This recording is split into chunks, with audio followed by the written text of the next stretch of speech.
छोड़े क्यों फिर? जब आप उनकी सुनते नहीं थे, आपको इतना स्ट्रिक्ट रखा गया, तो फिर छोड़े कैसे? आपको मैं ये बता दूं कि मुझे कई बार वहाँ तय खाने के अंदर बंद किया गया, स्टोर्स के अंदर बंद किया गया। जब बाहर से कोई हायर अथॉरिटीज आ जाती थी अंदर, वो पता करने के लिए जेल के अंदर के कैदियों का क्या है, इंस्पेक्शन करने के लिए आ जाती थी। उनके अपने ऑफिशियल्स आ जाते थे, आईजी प्रिजन आ गया, होम सेक्रेटरी आ गया। तो जो वोकल पर्सन था, जो उनको ये बताने वाला था कि जेल के अंदर ये कैदियों के साथ ऐसा हो रहा है, तो उसको पहले ही स्टोर के अंदर बंद कर देते थे। और जो इनोसेंट लोग थे, पागल लोग थे, या कोई चोर स्मगलर या मछुआरे थे, उनको सामने कर देते थे। उनको बोलते थे भाई आप कहना हम बहुत अच्छी तरह रह रहे हैं। तो ऐसे लोगों को, जो मेरे जैसे लोग वहां बोलने वाले थे, तो उन लोगों को तो वो स्टोर में बंद करते थे। तो छोड़े कैसा आपको?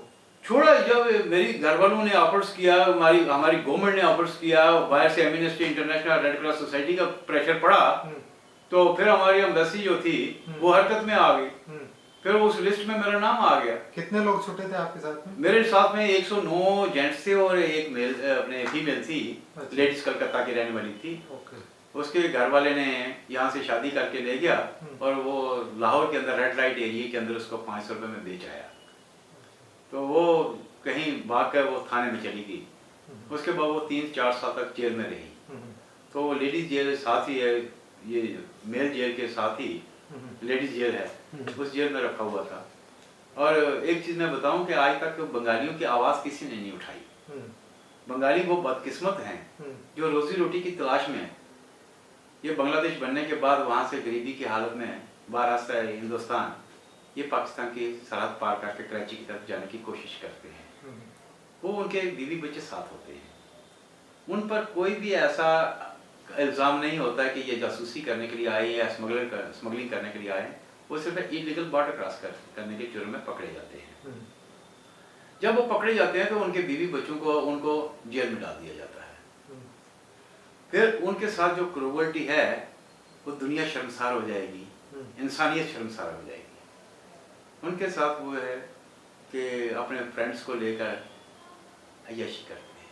वहाँ के ऑफिसर जो है उनको लालच देते हैं लेडीज को कि आपको हम रिहा कर देंगे, आपके साथ हम शादी कर लेंगे, ये करेंगे, वो करेंगे। वो ऐसे बदनसीब औरतें हैं जिन्होंने बच्चों को प्रेग्नेंट हुई और बच्चों को जन्म दिया और 6-7 साल की एज में पहुंचकर उन बच्चों ने बाहर की दुनिया को नहीं देखा। 1 घंटे की मुलाकात उनके 1 महीने के बाद हुआ करती थी। जो उनके पति थे या दूसरे जो बंगाली, वो 1 घंटे के लिए जब वो अपने परिवार के साथ मिलते थे तो कई दिन वहां पर बैठे हुए आंसू बहाते रहते थे। वो ऊंची दीवारों के अंदर उनकी आवाज सुनने वाला कोई नहीं था, उनके दर्द को देखने वाला, बांटने वाला कोई नहीं था। उनकी जिंदगी ऊंची दीवारों के बीच में ही रह गई थी, पिसकर रह गई। वो बच्चे भी जेल में रहे? बच्चे भी जेल में। जब तक वो थोड़े बड़े नहीं होते हैं तब तक वो माँ के साथ जेल में ही है, 6-7 साल की एज में। फिर बड़े होने के बाद क्या होता है? बड़े होने के बाद वो दूसरी जेल में डाल देंगे, जहाँ बच्चों वाली जेल में डाल देंगे। अच्छा, बच्चों का क्या कसूर है इसमें? वही तो है, किसी एमनेस्टी इंटरनेशनल ने, रेड क्रॉस सोसाइटी ने, ह्यूमन राइट्स ने, ये जितने भी लोग बैठे हुए हैं, जितने भी अपने ये ऑर्गेनाइजेशंस दावे करती हैं कि हम ये कर रहे हैं, हम वो कर रहे हैं, जो पाकिस्तान में जाकर वो बंगालीज को क्यों नहीं देखते? अपने इंडियन लेडीज कितने हैं आपके हिसाब से, है कुछ? इंडियन लेडीज के बारे में मुझे तो ज्यादा नहीं इन्फॉर्मेशन, और मल्तान जेल के अंदर 2 हमारी लेडीज थी। अच्छा। तो एक तो हाईली एजुकेटेड थी लेडी और बड़ी ब्रेव लेडी थी। ये 78-79 की बात है। अच्छा। तो जैसे कि मुझे पता चला था किसी के जरिए, तो मैंने उससे मुलाकात तो नहीं की है, मगर मुझे पता चला था कि किसी आर्मी ऑफिसर की बेटी थी और वहाँ जासूसी करने के लिए पाकिस्तान में जाकर किसी मेजर के साथ उसने मैरिज कर रखी थी और वहाँ से वो इंडिया के लिए काम कर रही थी और वहाँ पकड़ी गई। उसके बाद उसको वहाँ पर पनिश हो गई, उसको डेथ सेंटेंस थी वहाँ पर। ये मुझे किसी ने बताया था। अभी जैसे जेल में अंदर, पाकिस्तान जेल में कैसा माहौल है, कैसे व्यवस्था है वहाँ पे, कैसे बैरक है? एक बैरिक होती है, उसके आगे एक और कंपाउंड वॉल होती है 8 फुट की। हर बैरिक के आगे एक तरफ तो बैरिक्स हैं, 5-6 बैरिक्स हैं, दूसरी तरफ वो सेल ब्लॉक है। सेल ब्लॉक के अंदर जो है 23-23, 24-24 सेल हैं, जहाँ पर कंडम प्रिजनर को रखा जाता है या पनिशमेंट जिसको दी जाती है, कहते तन्हाई जिन्हें कहते हैं, उनको रखा जाता है। वो अकेला अकेला कैदी रखा जाता है वहाँ पर। अच्छा। तो जो दूसरे कैदी बैरक के अंदर आते हैं वो पाकिस्तानी नेशनल होते हैं। वो जो फैक्ट्रीज में काम करने वाले, उनसे मुफ्त की बुगार ली जाती है, उनको कोई पैसा नहीं दिया जाता और उनसे बड़ा क्रूवल्टी के साथ काम लिया जाता है। उनसे पाकिस्तानियों से बड़ी क्रूवल्टी के साथ, किसी से जरा से भी गलती हो जाए इसे कोड़े तक लगा दिए जाते हैं। तो उनसे ये काम लिया जाता है कि कोई फुटबॉल बना रहा है, जैसे जैसे फैक्ट्री है वहाँ पर, कोई कंबल बना रहा है, कोई कपड़ा बना रहा है, कोई इंडस्ट्री बनाई हुई है, उन्होंने मुफ्त में ये जो है लेबर, उनको मुफ्त में लेबर प्रोवाइड हो रही है वो कैदियों के जरिए। तो वो माल जो है वो दूसरी जेलों में सप्लाई कर देते हैं। जिस जेल में ये जैसे कि साहिवाल में कंबल बन रहे हैं, ये कंबल जो है ये सारी जेलों में डिस्ट्रीब्यूट हो रहे हैं, सारी जेलों में जा रहे हैं। और जैसे खद्दर की चादर बन रही है मुल्तान के अंदर, वो सारी जेलों में जा रही है। वो कैदी यूनिफॉर्म जो है वो बन रही है। तो ऐसे ये अपने कैदी लोग जो हैं ये चीज़ें बनाते हैं और ये गवर्नमेंट जो है उसका फायदा उठाती है। अपने इंडियन प्रिजनर्स को ट्रीटमेंट कैसा है अंदर जेल में, खाना रहना, उनका व्यवहार कैसा है?